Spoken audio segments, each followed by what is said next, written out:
Hey there, West Michigan. Thanks for watching 13 Plus. I'm meteorologist Michael Behrens. It's been a gloomy weekend for most of this weekend, Friday and Saturday. A lot of rain out there, but the end of the day, Saturday, actually started to get a little bit nicer, especially on the lakeshore. Got a couple photos from you guys out there. This first one came in from Cale, Pure Marquette Beach. You can see that clearing just off the shoreline, and we got another photo from pretty much the same area, Sharon, also over at the lakeshore. Beautiful views there as the clouds went kind of away and the sun went down this evening, but we're going to be back to fairly cloudy skies as we head toward Sunday. Of course, if you're out and about and you take a weather photo, you can always send it to me on social media. Meteorologist Michael Behrens on Facebook and at Mike Behrens WX on the X, Twitter, Instagram, and Threads.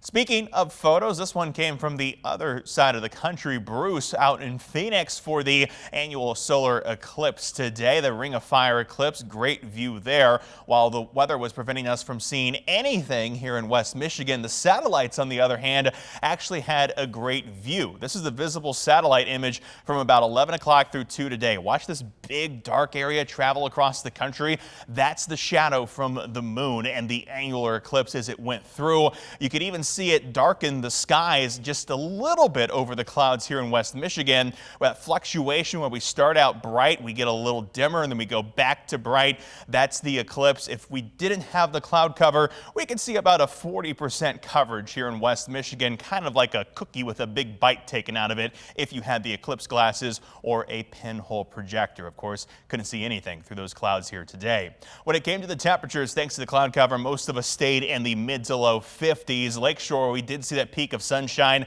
jump to 59 in Muskegon and 58 in Ludington. Should be around 62 for this time of the year, so still below average, but inside our 3-degree guarantee. I told you 52 hit 54. Accuracy streak at 1 day with just 3 misses in the last month of forecasting.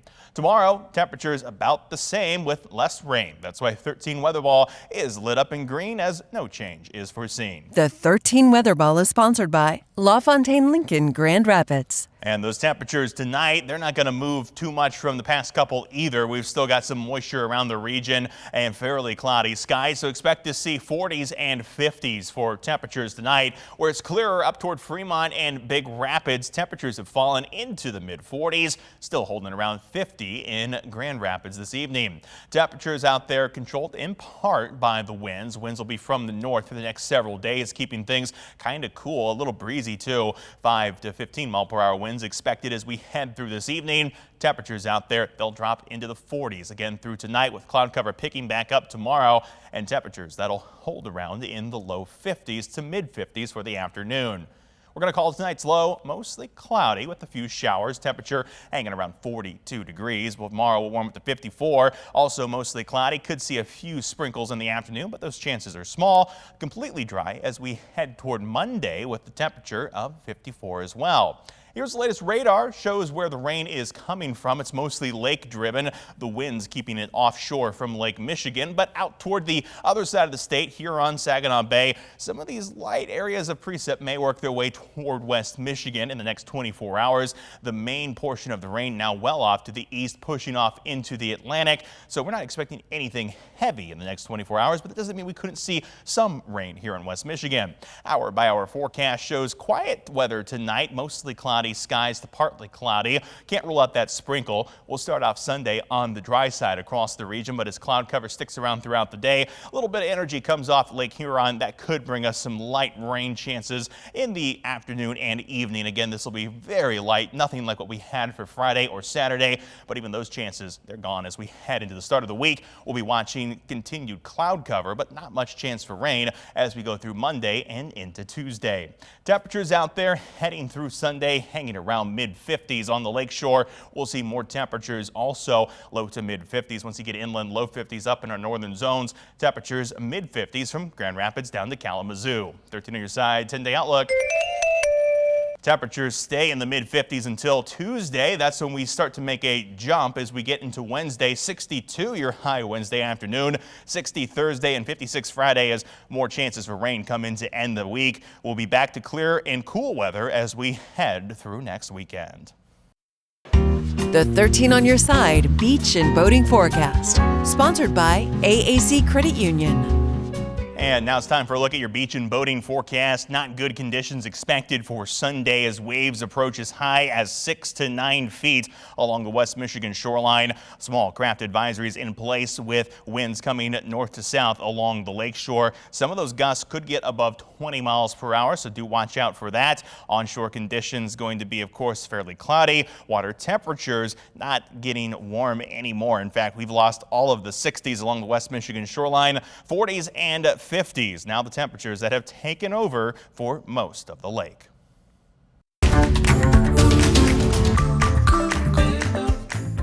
And as the temperatures continue to drop, it's the time of year where we see more deer around, specifically in the roads. 13 on your side's Nate Belt talked with law enforcement about how to best avoid colliding with one. The deer are becoming more active, so we ask motorists to be diligent in their driving habits. Staying diligent to prevent a crash so many Michiganders face each year. According to the Kent County Sheriff's Office, deputies responded to more than 1,300 crashes involving deer last year. This year, they've already reached 693 and counting. Individuals will attempt to swerve to miss that deer. They don't want to damage their vehicle, and then that usually causes the injury crashes and the more severe crashes because they've tried to avoid that animal. Michigan State Police Lieutenant Michelle Robinson says it's unfortunate, but the best option is to hit the brakes and stay in your lane.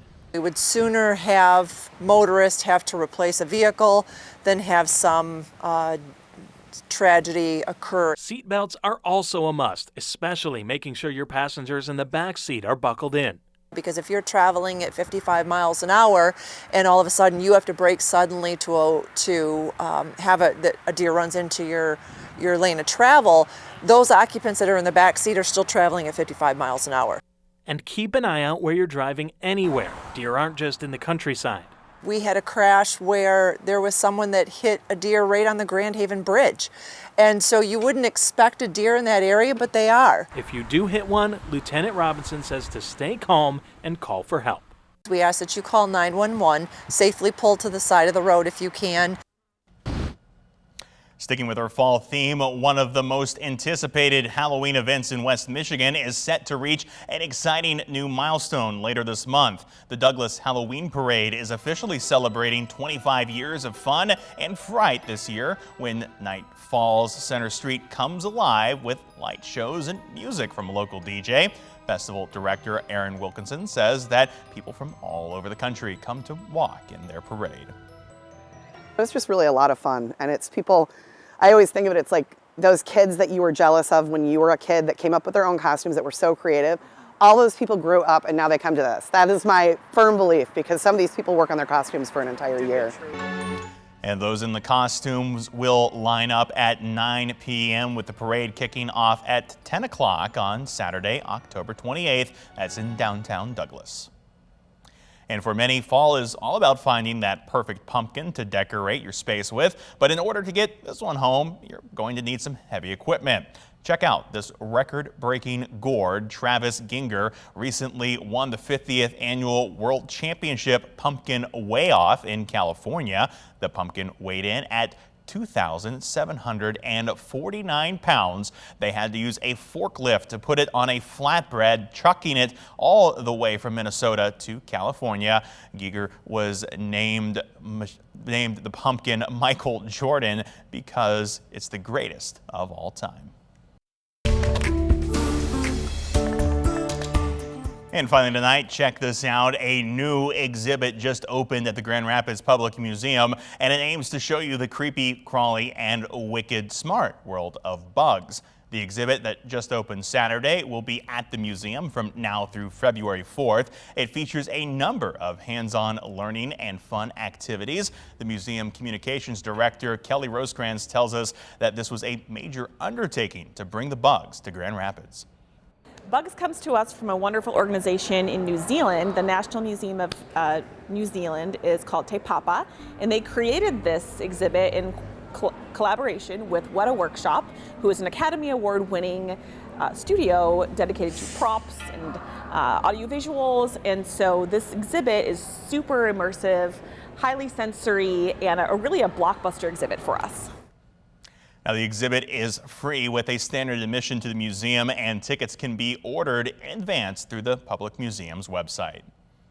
Now you're up to date with the latest forecast and some fall-centric news from here in West Michigan. You can always find more online at 13onyourside.com or by downloading our news and weather apps. For now, though, thanks for watching 13 Plus. I'm meteorologist Michael Behrens.